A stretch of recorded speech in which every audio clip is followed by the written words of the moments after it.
विषय पर इतना ही। बात एक और विषय की।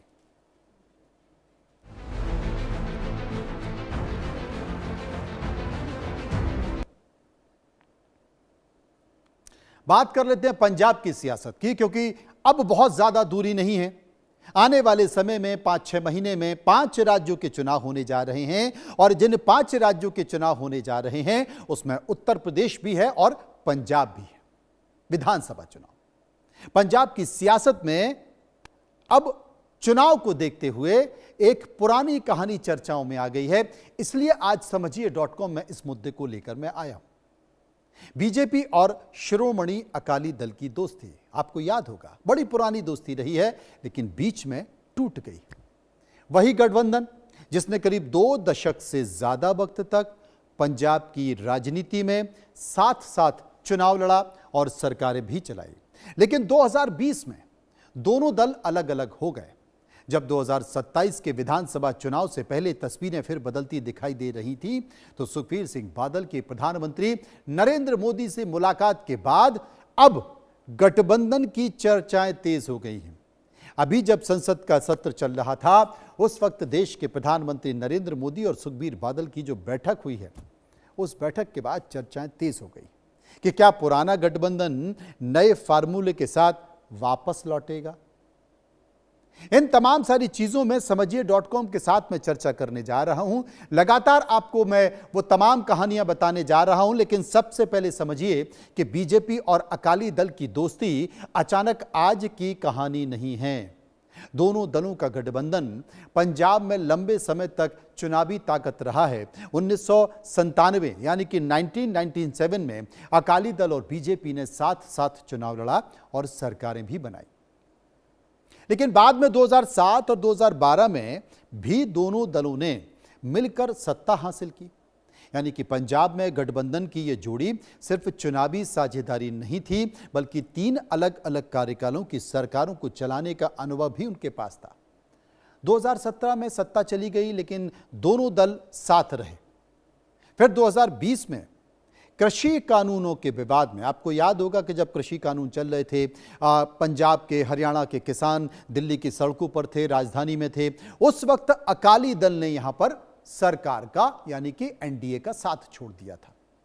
विवाद हो गया था, नाते रिश्ते तोड़ लिए थे और शिरोमणि अकाली दल एनडीए से बाहर हो गया था। इसके बाद 2022 में दोनों पार्टियों ने अलग अलग चुनाव लड़ा। दोनों की ताकत विधानसभा में बहुत कम रह गई।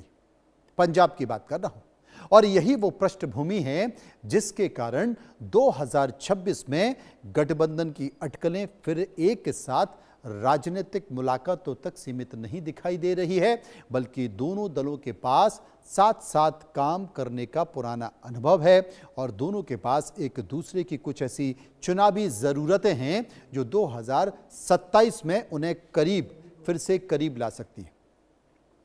क्योंकि वहां पर चर्चा यह चल रही है कि अभी वहां पर आम आदमी पार्टी है, वो इतनी कमजोर दिखाई नहीं दे रही है।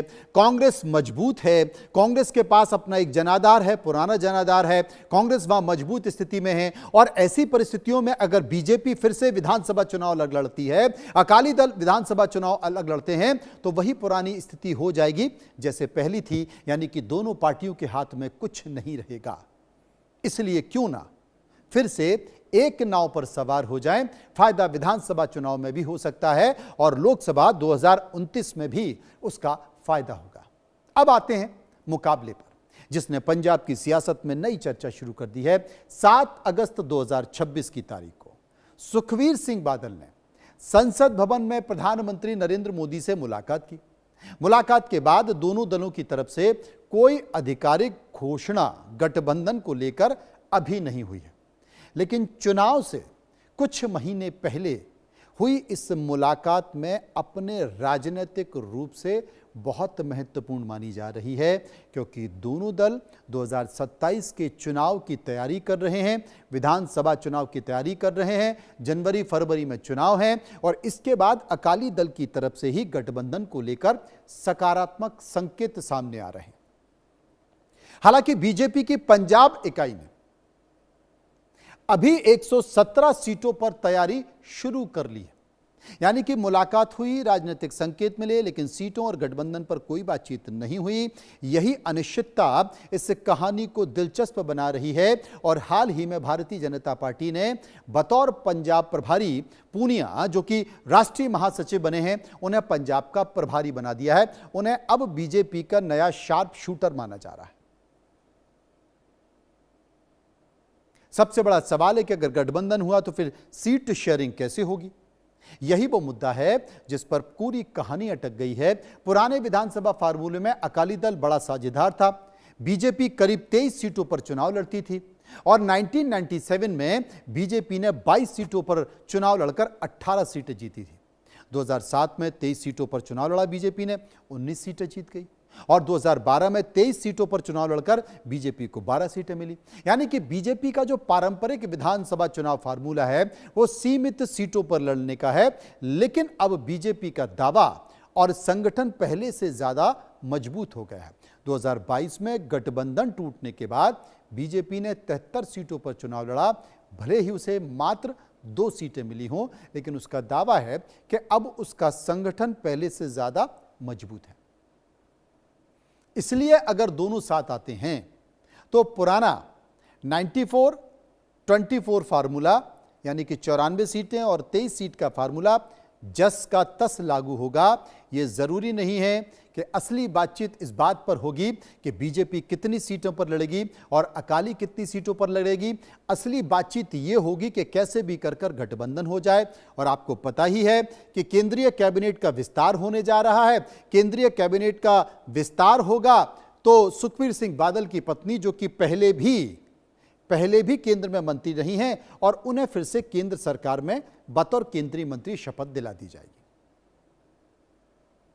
आप समझिए कि अकाली दल को बीजेपी की जरूरत क्यों है। इसका जवाब आंकड़ों में छुपा है। 2012 में शिरोमणि अकाली दल ने बीजेपी के साथ मिलकर 56 विधानसभा सीटें जीती थी। बीजेपी को 12 सीटें मिली थी और गठबंधन के साथ कुल 68 सीटें थी, यानी कि स्पष्ट बहुमत था। लेकिन 2017 में दोनों की संयुक्त ताकत घटकर सिर्फ 18 सीटों पर सिमट गई। 2022 में शिरोमणि अकाली दल सिर्फ 3 विधानसभा सीटों पर सिमट गया। यानी कि अकाली दल के सामने सबसे बड़ी चुनौती सिर्फ सत्ता में वापसी की नहीं है, बल्कि अपनी राजनीतिक प्रासंगिकता को बनाए रखना है। ऐसे में बीजेपी का राष्ट्रीय संसाधन, शहरी बोर्ड और केंद्र की राजनीति में उसकी ताकत अकाली दल के लिए उपयोगी साबित हो सकती है। इसके अलावा अगर विपक्षी वोट कई हिस्सों में बढ़ता है तो गठबंधन को फायदा मिल सकता है। और बीजेपी मान चुकी है कि अगर गठबंधन नहीं होगा तो फिर शायद बात बन नहीं पाएगी।